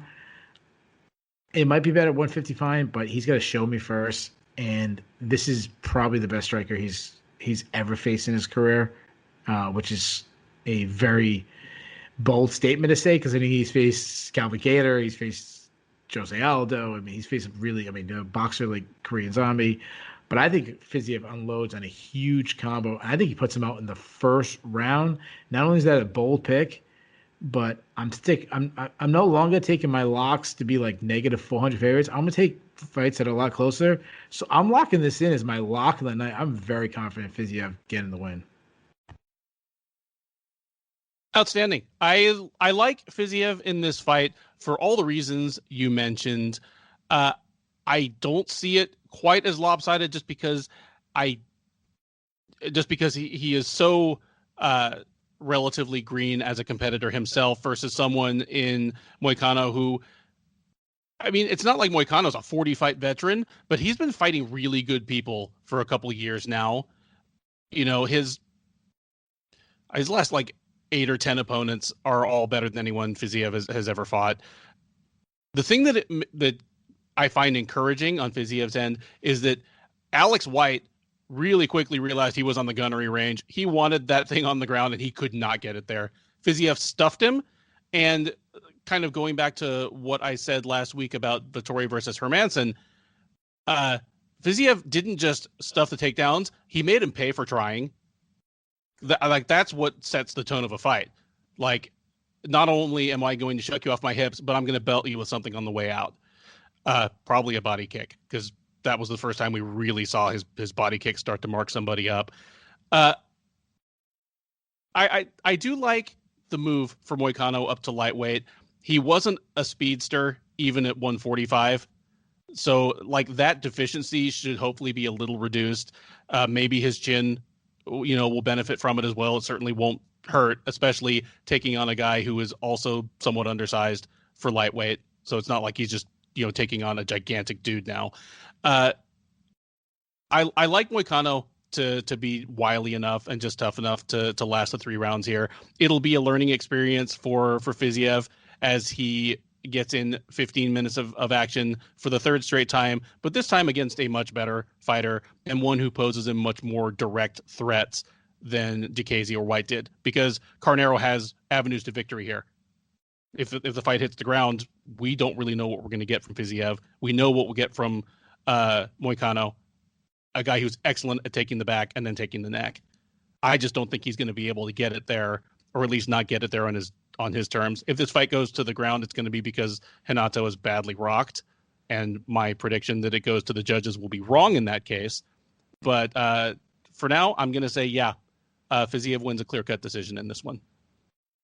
That brings us to the co-main event of UFC 256, where we will stay in the lightweight division with perennial contender Tony Ferguson taking on all of a sudden new contender Charles de Bronx Oliveira.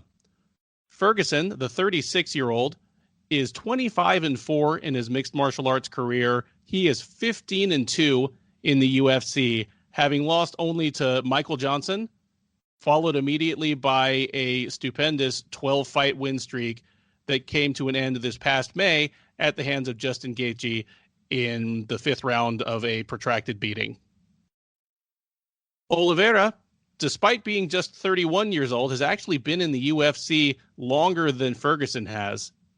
He is 29-8 with 1 no contest in his mixed martial arts career. He is 17-8 with 1 no contest in the UFC. And after a lengthy run as an intriguing fighter who was plagued by weight misses and oddly flat performances, he seems to have put it all together in the last couple of years. He is currently on a 7-fight win streak, having defeated Clay Guida, Christos Giagos, Jim Miller, David Tamer, Nick Lentz, Jared Gordon, and then this March, in the headliner of UFC Fight Night 170, he choked out Kevin Lee with the guillotine in the 3rd round.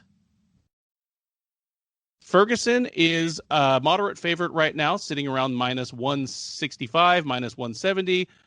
Oliveira, if you like him as an underdog, you can get as high as plus 145 for him right now. Keith, who do you like in this one? Well, I love the fight. I mean, this, you go to Twitter, this seems like the main event. This is the fight that seems most fans are most excited about. Let's start Tony Ferguson. I mean, this guy is so fun to watch. His output is unmatched in MMA. He's so unpredictable, so creative. I think it was Dan Hardy who described it best, but he says he doesn't know what Tony's going to do because Tony doesn't know what he's going to do. He just moves.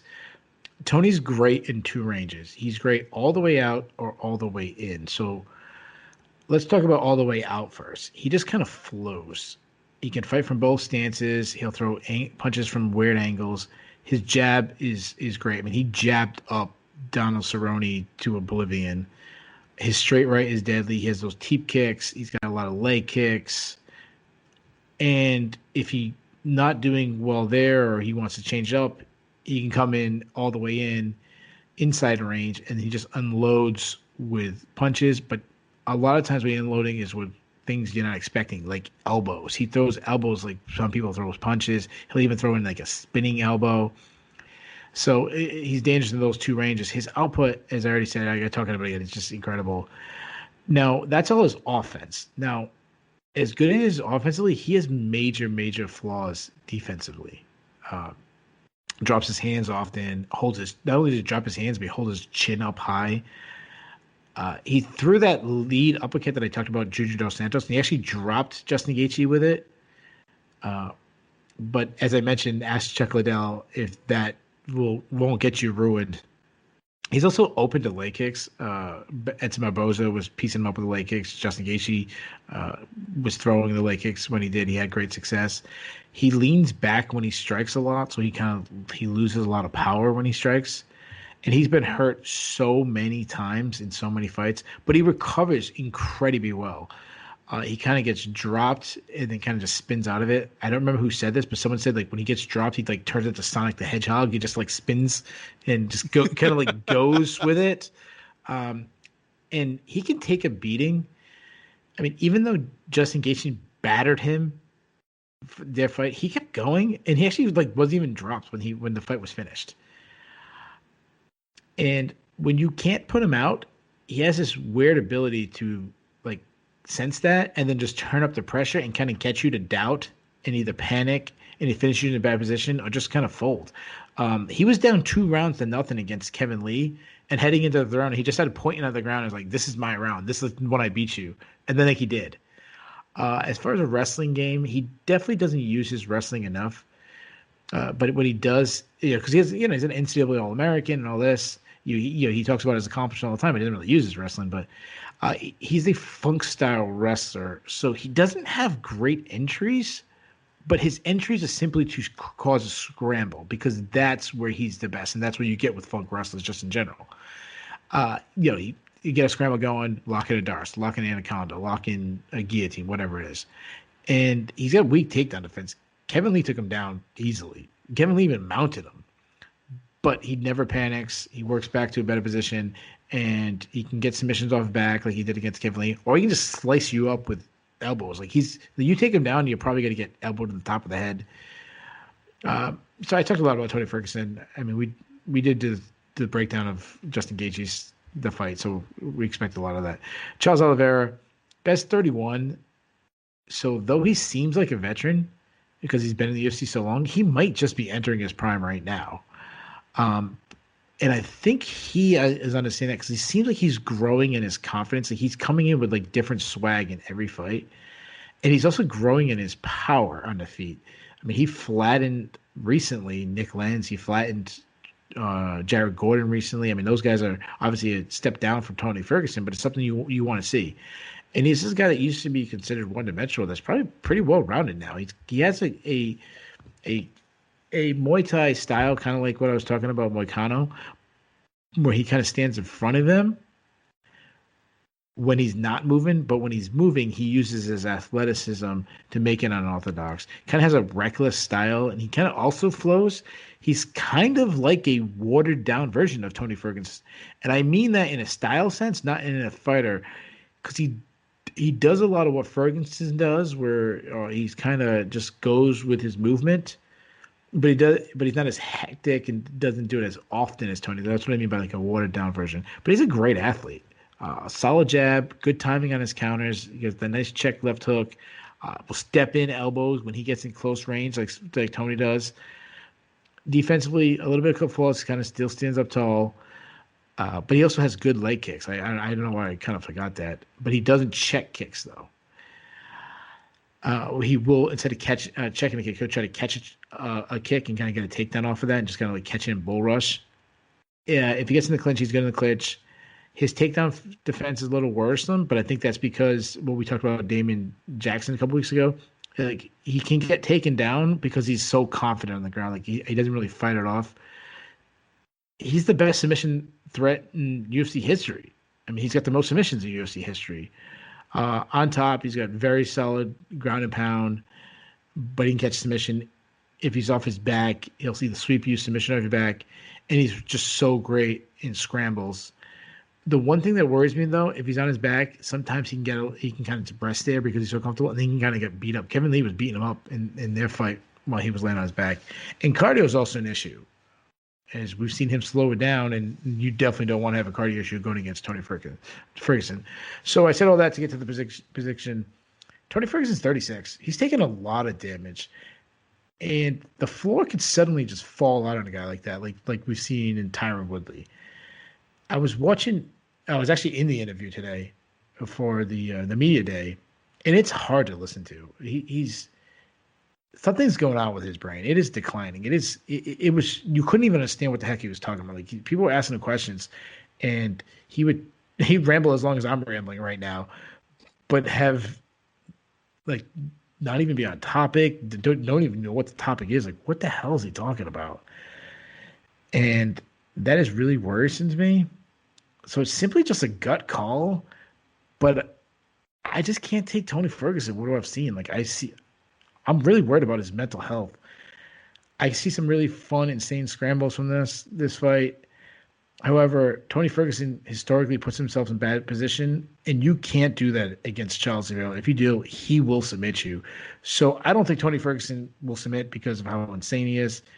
I think Charles Ciryl just catches them, and eventually Tony Ferguson just falls asleep. So give me Charles Oliveira. I'm going to say second round submission. This is my fourth upset pick of the night. Wow. Then this will also be our moment of greatest dissension because this is my lock of the night. Let me talk about Charles de Bronx Oliveira first for a minute.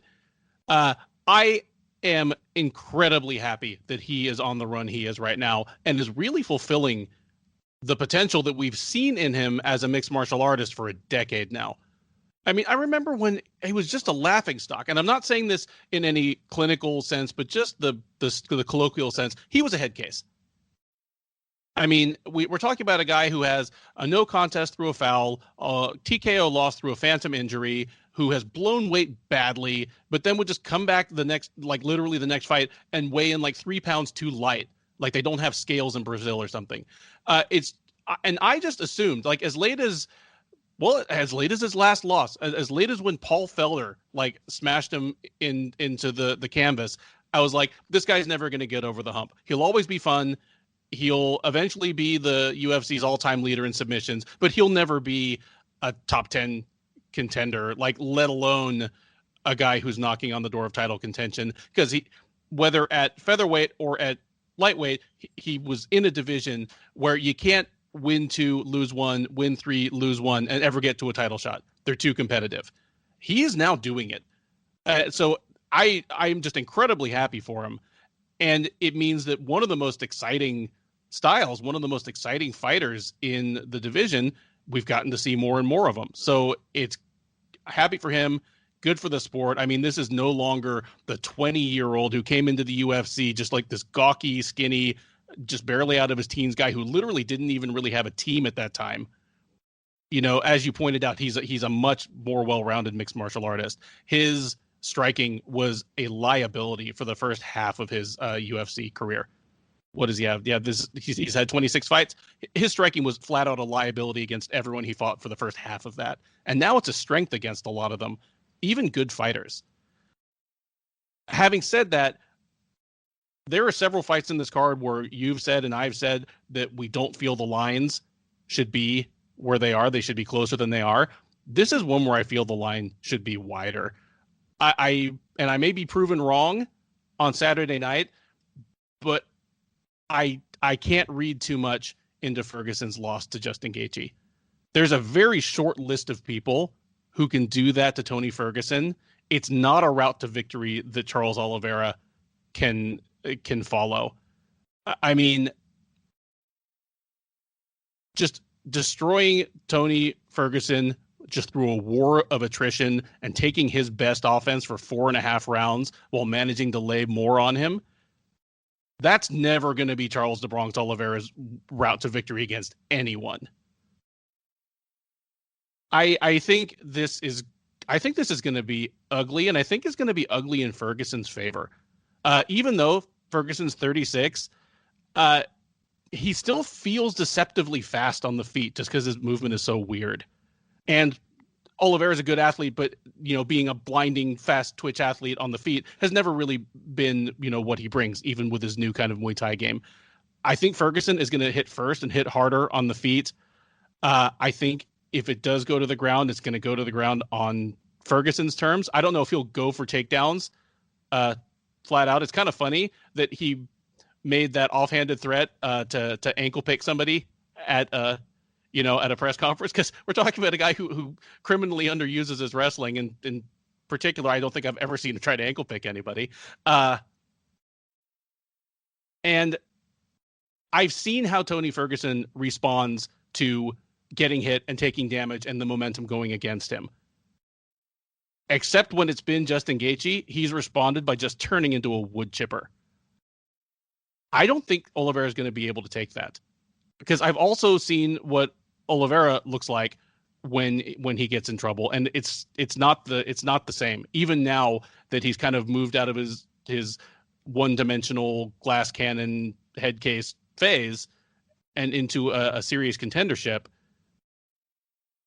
Yeah, I think we're going to have a wild round, maybe wild round and a half, but give me Ferguson to hurt Oliveira on the feet, follow him down to the ground, and probably pound him out. Give me Tony Ferguson by second round TKO.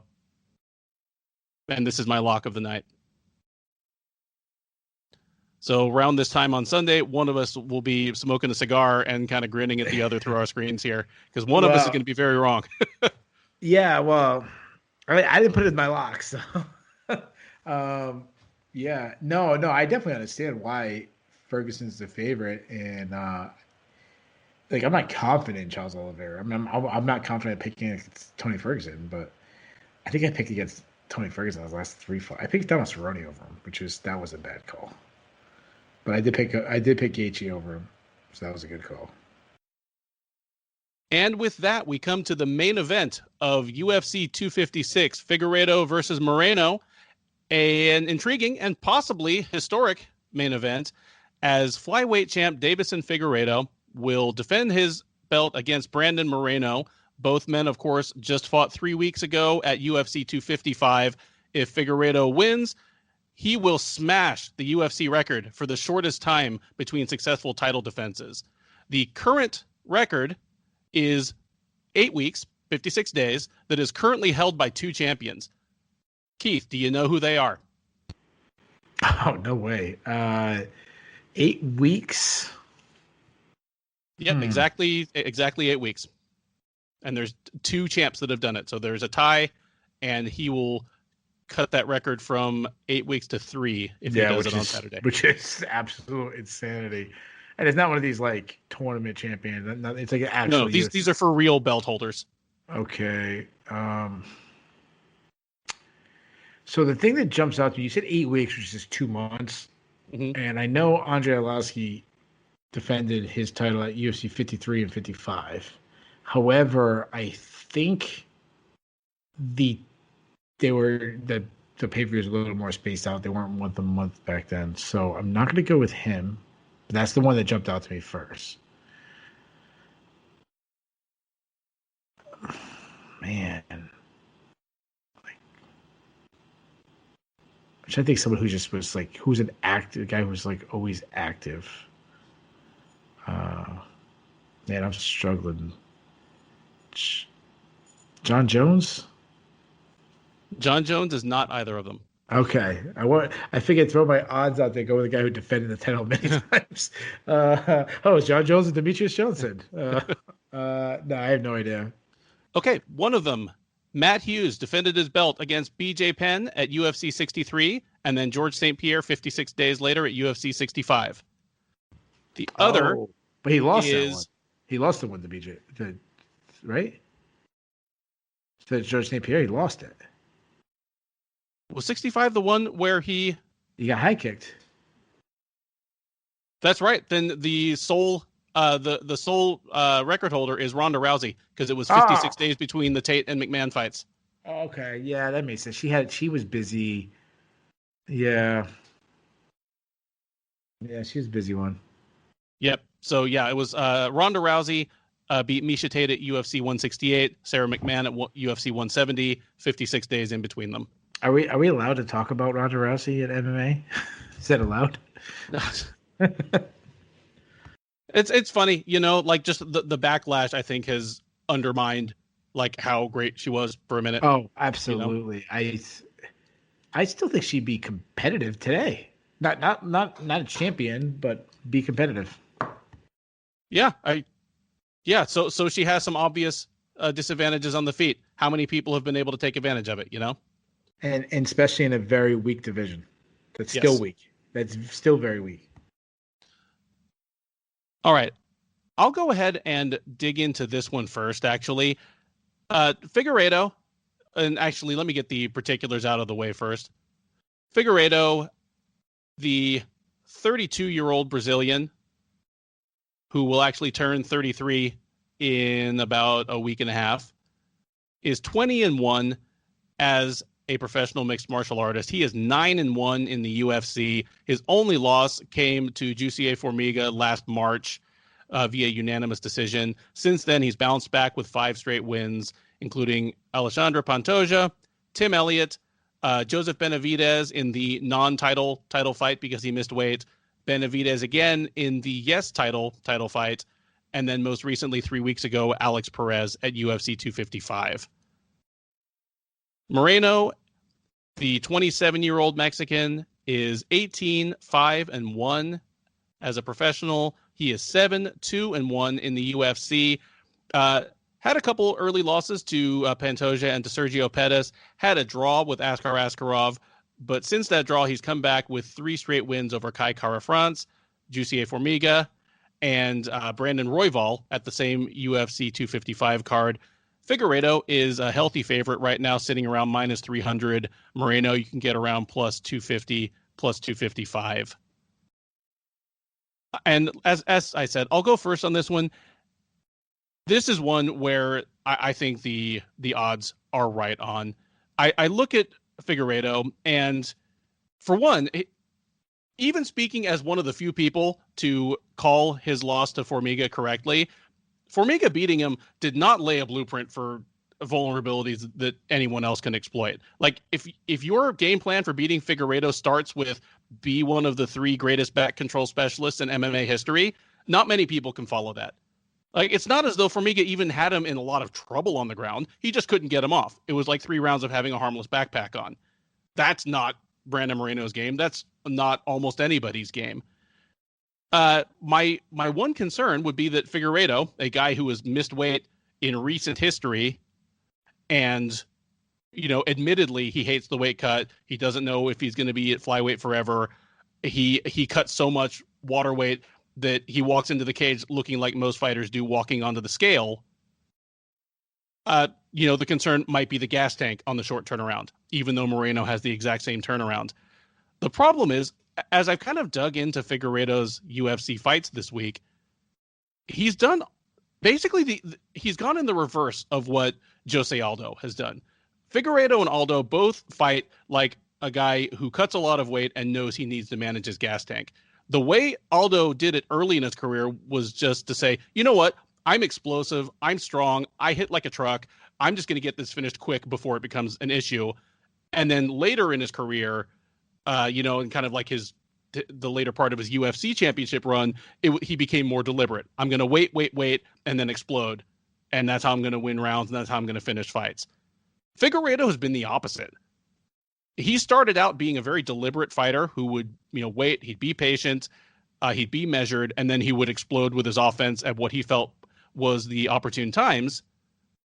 And it's just more recently that he's just been like, chuck it. I have the kind of power and speed that nobody at flyweight has. I'm just going to get this over with before either of us has a chance to get tired. And it has worked so far. So Moreno's paths to victory and the places where Moreno likes to hang out are all danger zone against Deiveson Figueredo. You look at Moreno's record, he's got a lot of submissions on it, but those are mostly back in Mexico. At the UFC level, he is a wild man on the feet, although admittedly less wild recently. He's really buckled down some, but, you know, like a high volume, aggressive kickboxer type, and then really likes his scrambles on the ground as a way to get position, a way to look for submissions, and a way to apply ground and pound. I don't think any of that's going to work against Figueredo. This is a miserable matchup for Moreno. And because Figueredo has, in the last year or two, just figured out that he doesn't have to measure his gas tank if he's confident he can just knock somebody out in the first or second round, I think that's exactly what's going to happen. Give me Deiveson Figueredo in this one by first round knockout. Yeah, man, I think you had a really good breakdown, specifically when you talked about the gas tank, how he handles it. You definitely play with fire when you have that style where you just go like, I'm going to knock you out. I think he should control it a little bit more. And if cardio is an issue, I definitely could be on the Figueredo. You did mention they both have the same turnaround. But, yeah, he's historically had more issues with weight. I mean, he missed weight against Joseph Benavidez the first fight. He got to make weight twice in 3 weeks. That definitely is extremely concerning to me. But though he did say today in the interviews that he's at 132, and that's good to be right now. Figueredo, these notes are going to be very similar to what I said 3 weeks ago. Obviously, the thing that jumps out when everyone said, you mentioned it, is his power. He's got really good power. But I said it 3 weeks ago. I'm saying it again. I don't think he has Francis Ngannou power, like as the broadcast pretends to. I think a lot of that power was knocking out Joseph Benavidez, who I think is shot. But he is great counter striker. Even if he doesn't knock you out, he's gonna hit you enough, hurt you, stun you, stop, or at least stop what your plan is. He's just got great timing on his attacks. He can strike while backing up, which is so impressive to me. Very few people can do that. And he's got great head moves. He'd slide. But what's good about him is he doesn't just use his head move to avoid the strike. He also uses it to leave him in position to land those counter strikes, which is kind of always, the thing that stands out about kind of fighters. I also love the way he uses feints to draw out attacks. He uses these feints like almost offensively to use to set up his own counters. He can fight from both stances, though I do think he's better in the orthodox straight. His right hand is his money shot. He throws punches from weird looping angles, and they can be really wild though. But they come at you from hard angles to see because they're a little wild, and it works for him. I think a guy like Israel Asani is so technically sound with his punches down the strikes, but then he also sometimes will get a little wild and then hurts guys when he gets wild. He can be too aggressive. I mean, all right, how do I say this? So he's so aggressive that I think he one day he's going to get himself in trouble with it. Like one fight, he just like ran at Pantoja to throw one single like overhand right, which is to me is crazy. He does keep his hands low, his chin a little high, so he can be hit. I mean, Alex Perez was having some success in the first. I mean, there's only 2 minutes, so I know you can't take too much of it, but he was landing on the feet a little bit. But what I love about Figueredo is that he has some creativity in his striking. Like he started like throwing elbows in close range, which is probably the second thing that's most impressive to me. He doesn't check leg kicks, which is a little worrisome. But if you crash the pocket in him, like you might get hit with an elbow, or he can just clinch you, and where he is so physically imposing. Like there's not a flyweight that just like that's why he's so good in the clinch. He can just back you up, and he's a good wrestler. He's got good reactionary doubles. He's hard to take down. Pantoja took him down, but and I don't know why it seems like I keep mentioning this guy in this broadcast, like Chuck Liddell used to do. He just gets up. Like if you take the figure out, he's just like, oh, I'm struggling with you. I'm just getting right back up. And he's just an absolute submission threat. He had that beautiful guillotine against Tim Elliott. He showed that it wasn't a fluke. He just did the same thing in Alex Perez. And Alex Perez, he had one-handed at one point and just muscled in the second arm. So he's just a threat on the feet and on the ground. Move over to Brandon Moreno. He's well-rounded. He's a good boxer. He's got fast hands. He does the shoulder rolls, which I love. Has a bob and weave style, so he's kind of head is kind of bouncing a lot off the center line, kind of busy. Sits on his punches. He has that sneaky high kick, like he'll kind of bounce one side and kind of throw the high kick off on the other side, similar to what Robert Whittaker does. He worked up Kai Kara-France with his jab. He mixes his punches and kicks well. That's why I was able to take down Brandon Royval with it. He is open to leg kicks, but he's great in scrambles. Like you mentioned, he's not a. I think he downplayed his back taking ability. No, he's not gonna be able to just jump on the back of David Figueredo for 25 minutes. But I do think he's strong on the ground taking back. I mean, he did it to Brandon Royval. He rode his back for it was only one round. I was that's probably the thing that stood out most to me is how he just was able to cling to Ravel. Good takedowns, but more like we mentioned with Ferguson wants to create a scramble. Hard to submit, hard to hold down, and if you do get him down, he'll just he Granby rolls. Like, he has that funk style. I love this fight. I just love this division. 3 weeks ago, I made the mistake of picking against Figueredo. I'm not making that mistake again. He simply just has more avenues to victory. He has more power on the feet. He's the better wrestler. He's the bigger submission threat. He's physically stronger.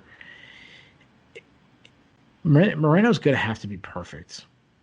He's just going to have the perfect fight, and that's going to be so hard for him. I think his best chance is trying to withstand the early flurry, as you mentioned. I think your breakdown was fantastic. Even though I did give you some grief on the back take thing, but I think your cardio. I love how beautifully you laid out the way he conserves it. If you can handle that early, and that's a major if, he could fade late. So I think Moreno's best success is to weather an early storm and then kind of try to creep back in and win late rounds. And I actually think he will do that. I just don't think he'll do it enough. I think Figueredo might get too far ahead. So I'm going to take Figueredo. I think Moreno's actually going to make it to the decision. So I'm going to say Figueredo wins, but it's going to be a pretty decisive win. So Figueredo by unanimous decision and still, I should say. And there you have it, the Sherdog Radio preview and prediction show for UFC 256. For a quick rundown of those picks, we have Chase Hooper versus Peter Barrett. Ben has Hooper by decision. Keith has Hooper by first-round submission. Sergey Spivak versus Jared Vanderaa. Keith and Ben both have Spivak by third-round knockout. Tecia Torres versus Sam Hughes. Both Ben and Keith have Torres by decision.